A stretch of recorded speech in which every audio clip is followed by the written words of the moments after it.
నేను SIT వేయకముందే BRS party ప్రభుత్వం ఉన్నప్పుడే, ముఖ్యమంత్రిగా కేసీఆర్ ఉన్నప్పుడే, ముఖ్యమంత్రి కొడుకు మంత్రిగా ఉన్నప్పుడే ఈ విషయాన్ని స్పష్టం చేసిన సిరిసిల్ల సెంటర్ గా జరిగింది అని చెప్పినా కూడా అధికారులు ప్రభుత్వం పట్టించుకునే పాపన పోలే. 100% వాస్తవం ఇది. ఇలా ఫోన్ ట్యాపింగ్ ద్వారా వేల కోట్ల రూపాయలు ట్రాన్సాక్షన్ జరిగినాయి. వేల కోట్ల రూపాయలు రియల్ ఎస్టేట్ వ్యాపారాన్ని వసూలు చేసిర్రు.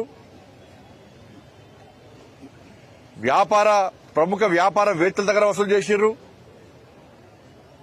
దొంగదందా చేసే రాజకీయ నాయకుడు చిట్టా తీసుకుని వాళ్ళ దగ్గర వసూలు చేసి కొత్త దొంగతందాకు తెరలేపిరు వీళ్ళు.